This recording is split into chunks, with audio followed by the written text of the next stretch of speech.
kind of impression that people have of you that, yeah, I can get past this guy, then it's hard to turn that round without basically having accidents and telling people you're no longer going to let them go past. The only way you're going to tell them that is hitting them. So I think he's just about got it right, actually. But you're right, we'll find out this year, because they're going to be in a midfield that's going to have so many teams capable of basically finishing 7th behind the top 3. That there's going to be some really tough fights, because overtaking is not going to be any easier this year than it was last. Look, if you're standing on the podium and you've got a black eye and your arm is in a sling, okay. If you've got that black eye and you're using crutches because you finished 12th but roughed up the guy who ended up finishing 13th, not so much. So I think there's a level of acceptance that if performance is being met and a whole boatload of points are being scored through that driving style, we'll forgive. But if you're, good old midfield Mary, and that's about all you can achieve, and you're doing that, you might want to duck or watch out. So, safe on the Chris Medland up or down constructor meter with Haas to say that you believe 8th place that they ended up with last year will not be where we see the Haas Ferrari team end up in 2018? Yep, I'm saying it's moving on up. Let's go ahead and start to wind down here. We have a couple left. I don't want to say let's blow through this one, but there's one thing about two things about Alfa Romeo Sauber Formula One that excite me. I like the livery from the presentation. The big Alpha logo just looks beautiful, period. Charles Leclerc, I am excited about that kid. I can't find much else about this team to make me think that following their efforts this season will be worthy of anything more than footnotes. Am I grossly underestimating where they could be headed with this Alfa Romeo, what we hope is additional funding and buy-in, and dropping in a young hot shoe like Leclerc? Or will we see Charles kind of wander around in meaningless positions because that's the best this team can offer at this point? I think it's more likely to be the latter. When we talk about sort of some of the changes that happened in Formula One, very few are quick fixes, and where Sauber was and where Sauber was trying to get to a long way apart. So as the money's coming in from Alfa Romeo, Ferrari, and the backing for Leclerc means, that's a team that's going forwards, and the gap to the midfield will be much smaller this year, I think. I don't think we'll see races where it's the two slowest cars by a second and a half or so, or something of that level. But it's learning a lot about its car. Like right now, it's got such a new car compared to last year that it's got so much more to learn compared to all its rivals. So it's kind of a lot further off the potential that the car's got in terms of exploiting it at this stage of the season. So I think we'll see Sauber sort of closing up in the midfield, fighting in the midfield at a few races. I mean, it still was scoring points. He scored at 2 races last year.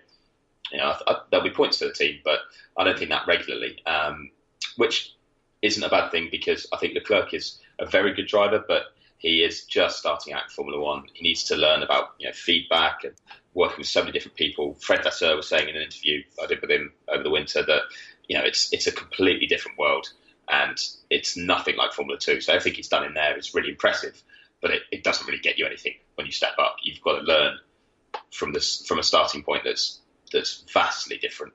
So he needs that time. He needs that pressure taken off him, and I think he'll get it, because he won't be the car that's really capable of doing too much. And then as the car improves, he'll have a bit more experience. So I think it's a good place for Leclerc, and I think Sauber's one we've got to be patient with, because, as I said just now, there's no big weak teams that it can instantly tick off that it's got to jump ahead. I see Williams sliding. Most other teams I don't really see going backwards. I think they've all sort of stepped forwards, and it's just going to make it a really big fight in the midfield.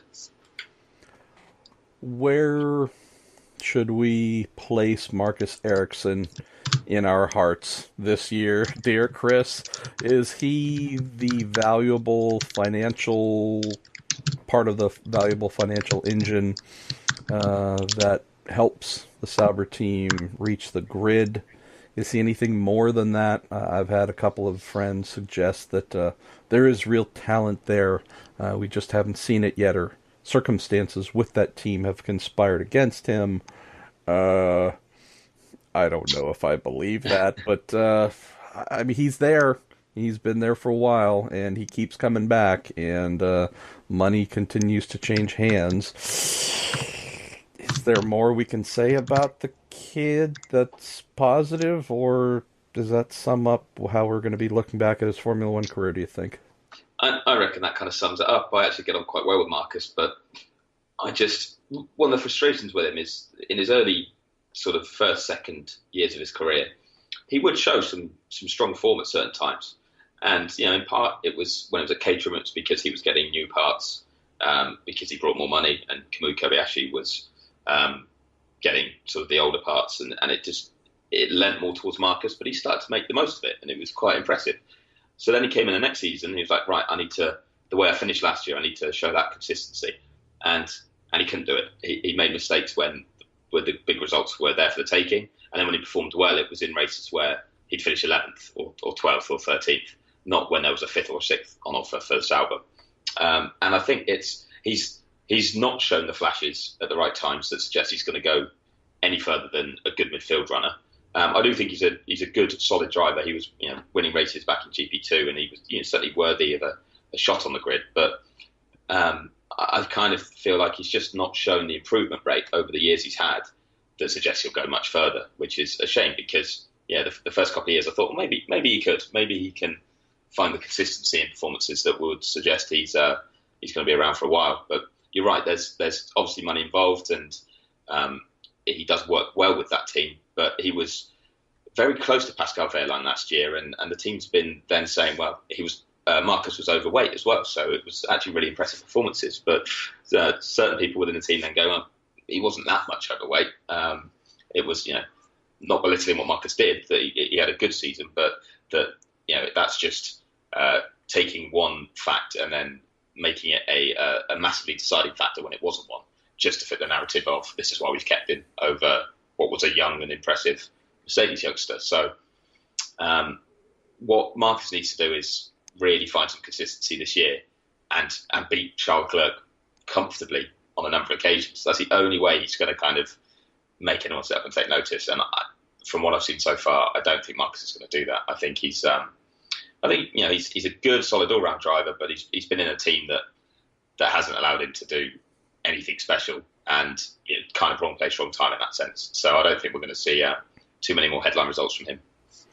It is so heartening for me to hear, Chris, that I share the same common excuse with the Formula One driver that weight is the only thing that really kept me from my success as a Grand Prix driver.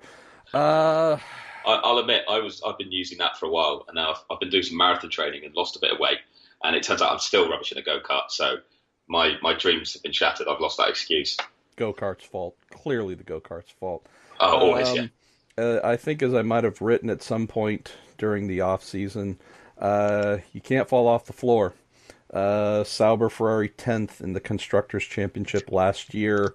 A fair margin behind McLaren Honda, which is even harder to fathom. Did they pick themselves up off of the Constructors' floor this year, dear Chris? Or are they in the place that we expect them to stay? I think they're in the place that we expect them to stay. But I think we've got to look at it in context of a very strong midfield, and they'll get more competitive still. So even though the history books will probably read 10th last year, 10th this year, I think there'll be progress there. And we've just got to look at how much progress they made through the year. But as long as they're improving the car, that's a good sign for them. But it won't be this year that they're troubling too many people higher up, I don't think. Sahara Force India. I wasn't sure what to think of Ocon last season at the start of the season, and was suitably impressed by him. Sergio Perez, I think Checo's just become a metronomic driver. We know what to expect from him. We know what he can achieve. I don't know if he is meant to go any higher in terms of potential and output. What comes to mind with this team, Chris, knowing that whether team principals spending time in confinement seem to be, ongoing possibilities. Do you think the potential lack of stability atop the effort could be anything that destabilizes their competitive output this year, or is that just more things that the race team itself would be insulated from? I've got to admit, there's something I really dislike about Force India, and it's that team's ability to prove me wrong so often. But the amount of times I've kind of gone, yeah, they did well last year, but they won't be able to do that again, or they won't be able to improve on that. And they always do it. I think there was a point I looked at their record. I think they've had one season in their history as Force India where they haven't at least matched the previous year's results. I think they've once dropped one place in the Constructors' Championship. Every other year, they've either gone forward or matched the previous year. And that did lead to stability, even through some real tough financial times. This year, it was a question I put to Otmar Zafnauer, who's kind of, in a sense, the hands-on boss there. And Otmar said, yeah, we've got stability. Some big and little teams came after some of our key personnel, as you would after such a good year last year, but we've held on to everyone. And then during testing, talking to different teams and different sources, and they said, well, that's not true. Like, they've lost a lot of people. So it remains to be seen where they're going to fit in, because the car they had in testing was very basic compared to what we're expecting them to have here. Something Force India has done quite often is introduce major upgrades much later than everyone else, just because of financial constraints and lead times. But got it right when they've done it, and they may well do it again this year. So there was some good, strong pace, even with a base car at times, that suggests that they should be sort of in that fight for fourth place at times during the year. I don't think they've now got the budget to stay there for the full season. But I think this kind of uncertainty over the ownership is going to be a slight distraction, because there's certain things that were coming out in sort of local media in the UK about a company that was claiming it was just about to close the deal on taking the team over. And that was the only sort of report I saw. And then I come to Melbourne, and there's German media have had completely different organisations are involved. There's a Chinese journalist who was saying that it was a Chinese consortium that's pretty close to doing the deal, it thinks. And I think there's a lot of people scrapping over it, and there's no obvious direction from the outside where that team's going to go. So it does have some pretty big issues going on off the track, which would hopefully secure its future, but it's going to be a distraction. So I think in a year when McLaren, Renault, Haas at the start of the year all look like they could be strong, I think Force India could find itself with a tough fight on its hands to stay in that mix. But like I said, there's so many years where just logic dictates that's what's going to happen, and then the car comes out and it's just really impressive. And I should give probably more credit to the record that technical team has got. And if enough of that technical team is still in place, then they've only ever produced good cars and better cars than the year before. So, they're the ones I struggle with to sort of really pin down, because it could be anywhere from fourth quickest to maybe even seventh. I know that Perez had a few vehicular-related items last year that prevented him from moving higher in the championship. I mean, granted, the gap between himself in seventh and Verstappen in sixth was significant, but we still did end the season with Perez and Ocon paired nicely together in the Drivers' Championship, and this is with Esteban being a relatively inexperienced young lad. Would it be silly to think that Sergio has another step to make in his progression on the, where he fits in the grid output-wise? And where do you think Ocon rests in that argument as well, knowing that, in theory, he's at an age where another year of experience is only going to help him to become stronger? I mean, could you see him possibly finishing, if all things being equal, do you think Ocon could leapfrog Perez in the final standings? Yeah, I do, to be honest. I was really impressed with Ocon last year.